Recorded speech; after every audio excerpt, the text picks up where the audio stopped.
I believe that evolution is the way that God has created the world. God has woven the creation on the web of emergence, adaptation, and natural selection.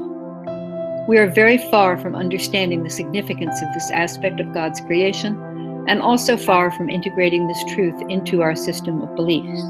Some think that attention to the sciences is to be feared, that it reduces religion and faith to molecules, genes, and neurons.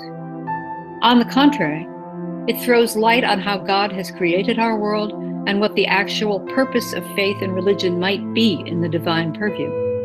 Scientific perspectives can free faith, morality, and spirituality to be richer, more constructive, and, from a believer's perspective, more faithful. We have much more to fear if we ignore or reject them. All religions face the challenge and the excitement of engaging new ideas of nature and allowing their worldviews to be changed and enriched by this engagement. In this sense, all of us, regardless of our starting points, are called to take nature into our religious frameworks. We are called upon to be religious naturalists. Any viewpoint that does not attempt to take the measure of nature as we presently know it is in danger of becoming debilitating rather than enriching in all three of the religious spheres: the interpretive, the spiritual, and the moral.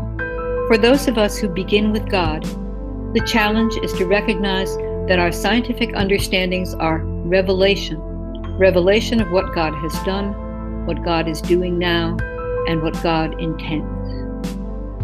A religious naturalist is anchored in and dwells within her understandings of the natural world. He finds religious orientation within that meta-narrative and develops mindful religious responses to it, interpretive, spiritual, and moral. Importantly, these responses often deeply overlap those espoused by existing traditions. The adoption of a meta-narrative does not necessarily alter the human impulse toward common spiritual and moral sensibilities. Rather, it influences how we get there.